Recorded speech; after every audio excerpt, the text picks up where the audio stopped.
Hello friends, welcome to బామా corner. ముందుగా అందరికీ ఉగాది శుభాకాంక్షలు అండి. ఈరోజు నేను ఉగాది సందర్భంగా మా ఇంట్లో కొంచెం చిన్న ఉగాది వ్లాగ్ చేస్తున్నాను. సో ఇది మా ఇంటి ఫ్రంట్ ఉన్న కొంచెం ప్లేస్లో నేను ఇక్కడ ముగ్గు వేశానండి కలర్స్తోని. నెక్స్ట్ ఇంకొద్దిగా ముందుకు వెళ్తే కనుక ఇక్కడ గచ్చు మొత్తం గచ్చు ఉంటుంది. సో అక్కడేమో నేను ఈ ముగ్గు పెట్టాను. అలాగే పసుపు కుంకుమలు ద్వారబంధానికి కూడా పెట్టాను. సో ద్వారబంధానికి పసుపు కుంకుమలన్నీ నీట్గా పెట్టేసి అలాగే దీపం కూడా పెట్టేసామండి తులసి మొక్కకి. అంటే యాక్చువల్లీ ముందు వ్లాగ్ చేయాలి అనుకోలేదు, కాకపోతే సడన్గా ఎందుకో ఆ థాట్ వచ్చింది చేద్దామని. అప్పటికనే పచ్చడి అన్ని ప్రిపేర్ చేసేసాము ఇంకా. సో ఇక్కడ దీపం కూడా పెట్టేసామండి తులసి మొక్క దగ్గర. అలాగే ఇక్కడ తోరణాలు ద్వారబంధానికి మేము ఈ విధంగా కట్టాము. నెక్స్ట్ పూజ వచ్చేసి మీకు చూస్తున్నారు కదండి, అప్పుడే అంటే మందార పువ్వులు, అంటే మా పూజా గది చాలా చిన్నది, అంటే ఇంతే ఉంటాయి ఫొటోస్ అవి కూడా. సో దానికి ఈ విధంగా నిన్న దీపం అనేది పెట్టాము, అంటే ఉగాది రోజు ఈ విధంగా పెట్టుకున్నాము. నెక్స్ట్ ఉగాది పచ్చడి. సో మీకు ఆల్మోస్ట్ అందరికీ పనిచేయడం కూడా అయిపోయిందండి. సో అప్పుడు అనుకుని మేము ఉన్నదంతా నేను అలా బ్లాగ్ అంటే వీడియోని తీసాను అనమాట, షూట్ చేశాను. అందరికీ ఉగాది పచ్చడి ఎలాగో తెలుసు కనుక నేను దానికోసం చెప్పటం లేదు. సో అలాగని ఈరోజు మాకు ఇంట్లో స్పెషల్ ఏంటి అంటే బొబ్బట్లు ప్రిపేర్ చేస్తున్నామండి ఈవినింగ్ కోసం. ఇక్కడ నేను ఒక పావు పిండి తీసుకున్నాను. అందులోని ఒక 1 టేబుల్ స్పూన్ వరకు నేను ఇక్కడ ఒక హాఫ్ టేబుల్ స్పూన్ సాల్ట్ వేసుకొని ఒక 1 టేబుల్ స్పూన్ ఏమో గోధుమ నూకని యాడ్ చేసుకున్నాను.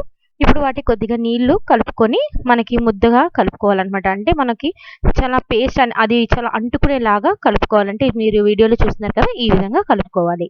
గోధుమ నూకని యాడ్ చేయడం వల్ల మనకి ఇక్కడ తేమ అన్నది లేకుండా మొత్తం సాఫ్ట్గా మనకి ఎక్కువసేపు బొబ్బట్లు ఉండటానికి ఉపయోగపడుతుందండి. అందుకని మనం అక్కడ నూక కలుపుకుంటే చాలా మంచిది. అలాగని కొద్దిగా ఆయిల్ రాసుకుంటూ పిండిని లాస్ట్లో మనం కలిపి ఈ విధంగా సాఫ్ట్గా వస్తుంది.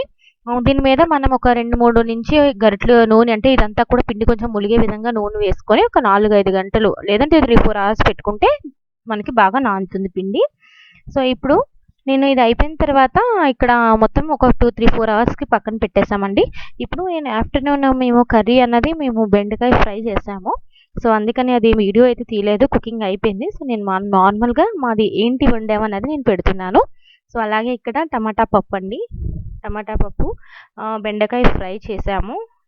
టమాటా పప్పు కూడా వీడియో పెడదాం అనుకున్నాను, బట్ కాకపోతే తీసాను కానీ క్లారిటీగా నేను తీయలేకపోయాను. సో అందుకనే పెట్టలేదు. సో రైస్ వండామండి మధ్యాహ్నం. అలానే అప్పడాలు. సో అప్పడాలు ఎందుకో వేపుతునేటప్పుడు వీడియో తీయాలనిపించింది, సో అందుకనే వీడియో తీశాను.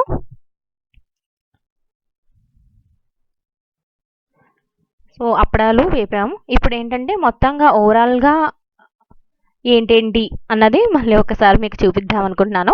ఇక్కడ చూస్తే మీరు కరివేపాకు పౌడర్ అండి, అది కరివేపాకు పౌడర్ మీద వేరుశనగ నూనె. సో చాలా మంచిదండి కరివేపాకు. మనకి ఆ పౌడర్ అనేది ఒక్క ముద్దైనా సరే రోజు అలవాటు చేసుకోవడం. మీకు కనుక కావాలంటే నేను డిస్క్రిప్షన్లో లింక్ ఇస్తాను, మీరు తప్పకుండా లింక్ ఓపెన్ చేసి అది చూడండి కరివేపాకు పౌడర్ని. సో ఇప్పుడు ఇవి నా ఈరోజు నిన్న అంటే ఉగాది రోజు ఉన్న రెసిపీస్.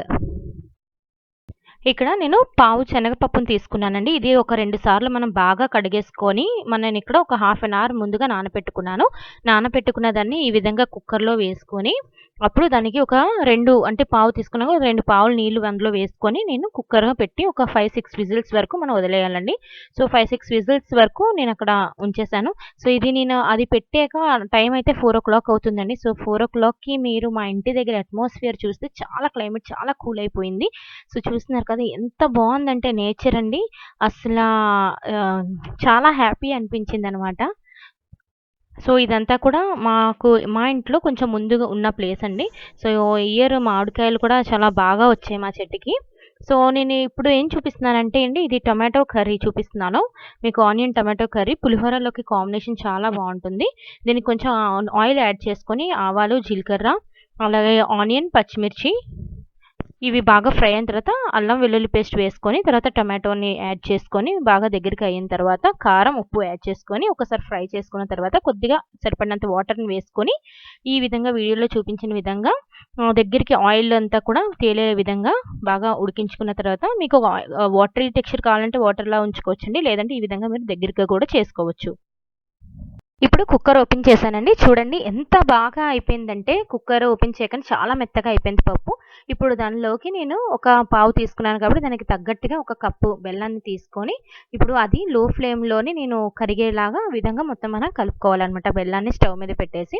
సో, ఈ విధంగా నేను మొత్తం పేస్ట్‌లాగా కలిపాము. ఒక 10 మినిట్స్ పడుతుందండి ఇది ఈ విధంగా తయారవ్వడానికి. ఇప్పుడు దీన్ని ఫ్యాన్ కింద పెట్టుకొని చల్లారిన తర్వాత దీనిలో దీన్ని మనం ఈ విధంగా ఉండలు అంటే చేసుకొని పక్కన పెట్టుకోవడమే.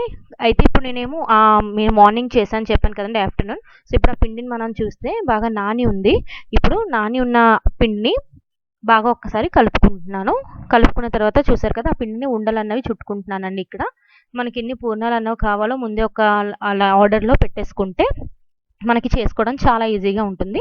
ఇప్పుడు బొబ్బట్లు ఏ విధంగా చేసుకోవాలో చూద్దామండి. దీనికి ఒక అరిటాకుని ఈ విధంగా తీసుకొని దీనికి ఆయిల్ అప్లై చేసేసుకోవాలి ముందు.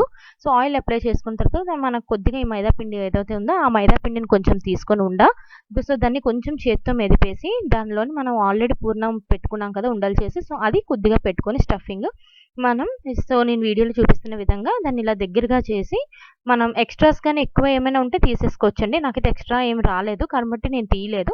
సో, దానికి ఈ విధంగా నేను వీడియోలో చూపిస్తున్న విధంగా కొంచెం చేత్తోని గట్టిగా ప్రెస్ చేస్తే గనక మనకది చాలా బాగా వస్తుందనమాట. కార్నర్స్ దగ్గర బాగా ప్రెస్ చేస్తే కార్నర్స్ అనేవి దళసరిగా కాకుండా సన్నగా వస్తాయి. కాకపోతే ఏంటంటే ఇది కొంచెం ప్రాక్టీస్ ఉందంటే మనకి పెయిన్ అయితే రాదండి హ్యాండ్స్. లేదు అంటే ఒక 2 చేసేటప్పటికి కొంచెం పెయిన్ వస్తుంది. ఇది ఇంకొకటి మళ్ళీ చేసి చూపిస్తున్నాను. నేను ఏ విధంగా అన్నది. కొంచెం పిండి తీసుకొని ఈ విధంగా పెట్టి దీనిలో స్టఫ్ పెట్టుకొని మన దగ్గరగా ఈ విధంగా వీడియోలో చూపిస్తున్న విధంగా దాన్ని చేసి నాకు ఎక్స్‌ట్రా రాలేదు కనుక నేను తీయలేదు. సో, ఈ విధంగా చేసుకొని ఇప్పుడు దాన్ని మనం చేత్తోనే ప్రెస్ చేస్తే సరిపోతుంది. మనం ప్రతిసారి ఇలాగ ఒక్కొక్క బొబ్బట్టు చేసుకునే ముందు మనం ఈ ఆకుకి మాత్రం తప్పకుండా మనం వాటికి కొంచెం ఆయిల్‌ని అప్లై చేసుకుంటే మనకి పెనం మీద వేసేటప్పుడు ఇది ఈజీగా ఊడొస్తుందండి. లేకపోతే అంటికిపోతుంది. ముక్కలయిపోతదనమాట ఇది. సో, ఇప్పుడు దీన్ని మనం ఏ విధంగా కాల్చుకోవాలో చూద్దాం. సో, పెనానికి మనం పెట్టిన తర్వాత కొంచెం హీట్ అయిన తర్వాత దానికి నెయ్యిని అప్లై చేసుకోవాలండి. నెయ్యి అప్లై చేసుకొని వీడియోలో చూపిస్తున్న విధంగా ఆకుకి కొద్దిగా మనం లాక్కుంటూ దాని మీద వచ్చేలా చూడాలి. సో, ఈ విధంగా అయిన తర్వాత మనం 2 పక్కలా కూడా కాల్చుకోవాలనమాట. ఇక్కడ నేను నెయ్యిని తీసుకున్నాను సరిపడినంత. సో, మనకి ఎంత తెలుస్తుంది కదా! ఎన్ని చేసుకుంటున్నాం దాని క్వాంటిటీ తగ్గట్టుగా నెయ్యిని తీసుకొని మనం ఫ్లేమ్ అన్నది మీడియంలోనే ఉంచుకోవాలి. లేకపోతే బాగా మాడిపోతది. సో, అంటే కలర్ తొందరగా వచ్చేస్తుంది కానీ కాలదనమాట. సో, ఇప్పుడు మనం దాన్ని ఇలా 2 పక్కన కూడా బాగా కాల్చుకున్న తర్వాత దాని మీద మనం నెయ్యిని అప్లై చేసుకోవాలండి. మనకి ఎంత కావాలి అనుకుంటామో దానికి తగ్గట్టుగా నెయ్యిని మనం అప్లై చేసుకోవాలనమాట. సో, నెయ్యిని బాగా రాసుకొని మరొకసారి మనకి కాలే విధంగా కార్నర్స్ అన్నీ కూడా మనం సో, మీడియం ఫ్లేమ్‌లో పెట్టుకొని మనం కాల్చుకోవాలి. అప్పుడే చాలా బాగా వస్తాయండి. బాగా కాలుతుంది. అలాగనే టేస్ట్ కూడా చాలా బావుంటుంది. సో, మైదాలోని మనం ఆల్రెడీ సూజీ వేయడం వల్ల ఏంటంటే ఇవి చాలా సాఫ్ట్‌గా ఎక్కువ సేపు కూడా ఉంటాయన్నమాట. సో, ఈ విధంగా 2 పక్కల కాల్చుకొని మనం పక్కకు తీసేసుకోవడమే.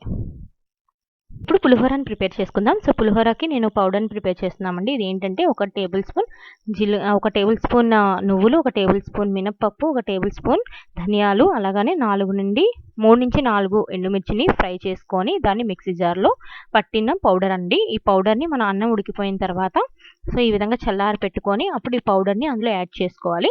ఏమాత్రం ఎక్కడ కూడా ఉండలు లేకుండా బాగా కలుపుకోవాలండి. ఎందుకంటే ఆయిల్ మనం ఇప్పుడు ఏదైతే మిగతా ఆయిల్ వేసి పోపు వేస్తామో అది వేసాక ఇది ఉండలన్నవి చిదపడం కష్టమవుతుంది.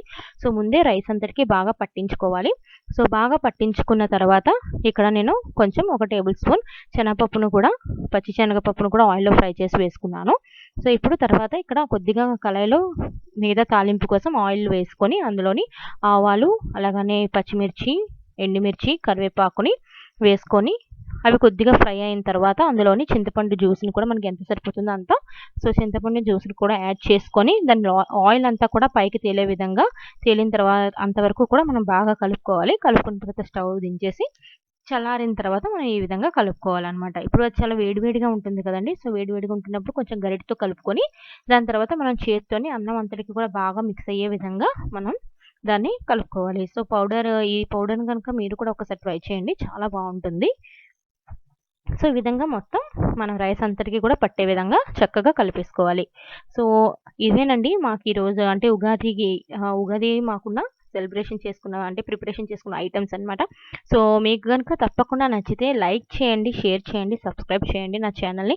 అలాగనే అక్కడ కనిపిస్తున్న మీ బెల్ ఐకాన్‌ని క్లిక్ చేస్తే నేను అప్‌లోడ్ చేసిన ప్రతి నోటిఫికేషన్ మీకు తప్పకుండా వస్తుంది. Thank you for watching.